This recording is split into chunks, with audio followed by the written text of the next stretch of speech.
నమస్తే. తెలంగాణలో సంచలనం కలిగించినటువంటి కేసు ఫోన్ ట్యాపింగ్.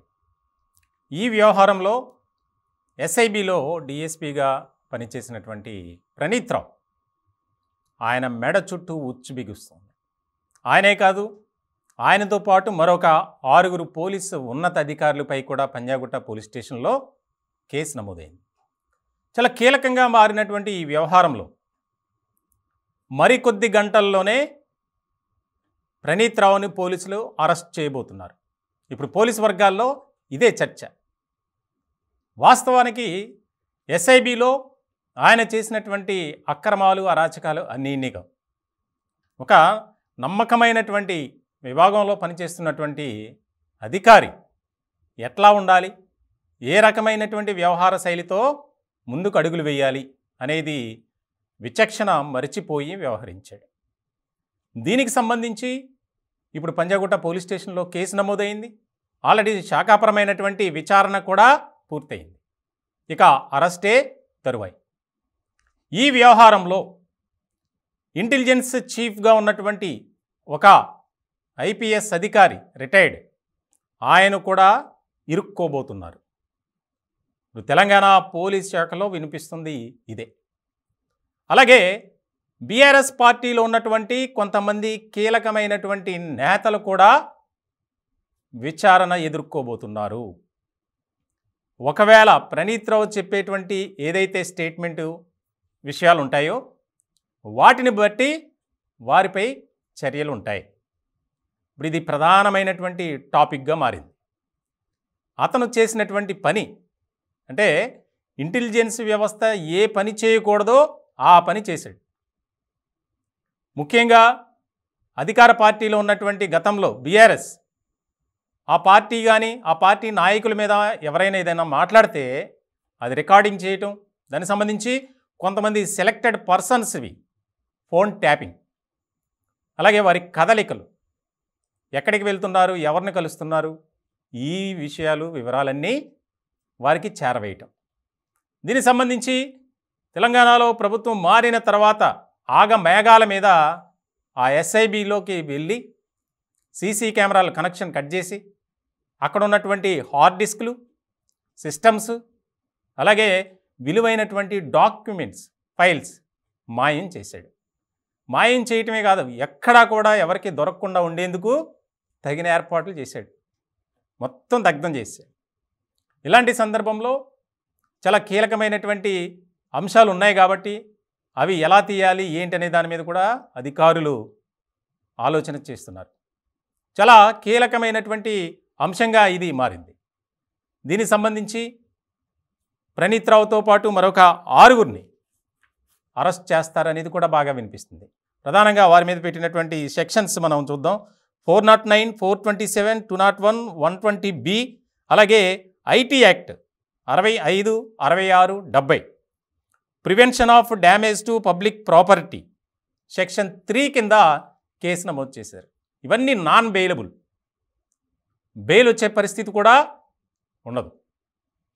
తెలంగాణలో అధికారాన్ని అడ్డు పెట్టుకుని ఏ రకమైనటువంటి అక్రమాలకు పాల్పడ్డారు అనేది మనం ఇక్కడ చూడాలి.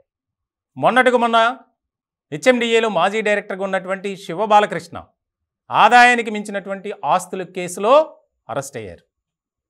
అలాగే కొంతమంది ప్రజాప్రతినిధులు ప్రభుత్వ భూములను ఆక్రమించుకున్నారు, పేదల భూమి మీద కన్నేశారు, వారు అరెస్ట్ అయ్యారు. కరీంనగర్ మనం చూసాం. గంగుల గ్యాంగ్కి సంబంధించినటువంటి మనుషులు దాదాపు 30 మందిని పోలీసులు అరెస్ట్ చేశారు. ఇప్పుడు తాజాగా ఈ అంశం మొత్తానికి చాలామందితో కనెక్టివిటీ కలిగి ఉంది. అందులో ప్రధానమైనటువంటి పోలీస్ అధికారులు, అంటే ప్రణీత్ రావు ఒక్కడే చేశాడా అనేది ఇక్కడ కీలకంగా మారినటువంటి అంశం. ఎందుకనంటే అతని మీద ఉన్నటువంటి ఒత్తిడి, ఎవరు ఇలా చేయాలని ప్రేరేపించారు అనేది ఇక్కడ చాలా కీలకమైనటువంటి అంశం. ప్రధానంగా గులాబీ పార్టీలో కొంతమంది వ్యక్తులు ఎలా చెబితే అలా నడిచాడు. ఆయన వచ్చింది కూడా అక్రమమైనటువంటి పదోన్నతి మీదే ఆయన కొనసాగాడు. ఆయన బ్యాచ్లో చాలామంది ఇంకా ఎస్ఐలుగానే, ఇన్స్పెక్టర్లుగానే మిగిలిపోయారు. కానీ ఈయన మాత్రం direct DSP, SI to DSP. SI నుంచి డిఎస్పీ రావాలంటే చాలా కాలం పడుతుంది, లేకపోతే ఏదైనా సాహసం చేసి ఉండాలి. ఇతనికి వచ్చినటువంటి పదోన్నతి కూడా ఆ సాహసం చేసినటువంటి వారి జాబితాలోనే పదోన్నతి పొందాడు. చేసిన సాహసం ఇది. ఏది? ప్రతిపక్ష పార్టీలో ఉన్నటువంటి కీలకమైనటువంటి నేతలు ఫోన్ ట్యాపింగు, కొన్ని కీలకమైనటువంటి పత్రికలు ఛానల్స్కి సంబంధించినటువంటి జర్నలిస్టులు ఎవరైతే ఉన్నారో వారి ఫోన్లు ట్యాపింగు, అలాగే ప్రజా సంఘాలు, ఆయా వర్గాలకు సంబంధించినటువంటి ప్రముఖులు ఎవరైతే ఉన్నారో వారి ఫోన్లు కూడా ట్యాపింగ్ చేశాడు. వాళ్ళు ఏం మాట్లాడుకుంటున్నారు? ప్రభుత్వానికి వ్యతిరేకంగా ఏమన్నా కుట్ర పన్నుతున్నారా? అసలు వాస్తవంగా ఇంటెలిజెన్స్ వ్యవస్థ అనేది ప్రభుత్వానికి సంబంధించి పనిచేయాలి అంటే ఏ రకమైనటువంటి పరిపాలన అందిస్తున్నారు, ఆ పరిపాలనకు సంబంధించినటువంటి ప్రజల నుంచి ఫీడ్బ్యాక్ తీసుకోవాలి. అలాగే రాష్ట్రంలో ఒకవేళ మావోయిస్టులు కానీ తీవ్రవాద ప్రభావం ఉంటే దానికి సంబంధించినటువంటి కదలికల మీద ఫోకస్ పెట్టాలి. కానీ ప్రణీత్ రావు అండ్ టీం చేసింది ఏంటంటే అది చేయకుండా ముఖ్యమంత్రికి ఎవరు వ్యతిరేకంగా మాట్లాడుతున్నారు, గులాబీ పార్టీలో ఉన్నటువంటి నేతల మీద ఏం మాట్లాడుకుంటున్నారు, వారు ఎవరిని ఎప్పుడు ఎక్కడ ఎలా కలుస్తున్నారు, ఈ విషయాలు మొత్తం అంతా రెడీ చేశాడు. దీనికి సంబంధించి ప్రభుత్వం మారగానే ఫలితాలు రాగానే మొత్తం అన్ని ధ్వంసం చేశాడు, ఎక్కడ బయటపడుతుందో అని. సో ఇలాంటి కీలకమైనటువంటి పరిస్థితుల్లో అతను సంబంధించి అక్కడ మరొక ముఖ్యమైనటువంటి అంశం కూడా బయటపడింది. ఎస్ఐబిలో ఈయనకు ఒక ప్రత్యేకమైనటువంటి గది, అక్కడ దాదాపు 50 సిస్టమ్స్, వేరే వాళ్ళు వెళ్ళటానికి లేదు, ఆయన ఒక్కడికే అక్కడికి అనుమతి. సో చాలా కీలకంగా మారినటువంటి అంశం. ఇంకా ఎక్కడ ఏంటి ఏ రకమైనటువంటి కార్యకలాపాలు చేశాడు అనే దాని మీద కూడా ఫోకస్ పెట్టింది. ఇప్పటికే ప్రాథమిక నివేదికను ప్రభుత్వానికి సమర్పించింది, అంటే డిపార్ట్మెంటల్ ఎంక్వైరీ అంటారు దాన్ని. ఇప్పుడు అరెస్ట్ అయితే ఖచ్చితంగా కస్టడీ పిటిషన్ వేస్తుంది సిఐడి కానీ అలాగే సిట్ కానీ. దీనికి సంబంధించి చాలా కీలకంగా మారినటువంటి అంశం. అసలు దీని వెనుక ఇంకా సూత్రధారులు ఎవరు, పాత్రధారులు ఎవరు, ఎవరు ప్రేరేపించారు, ఇంకా ఏమేం చేసావు అనేది ఈ కీలకంగా మారేటువంటి అంశంగా ఉంది. మొత్తానికి దేశ చరిత్రలో ఇది మొట్టమొదటి కేసు.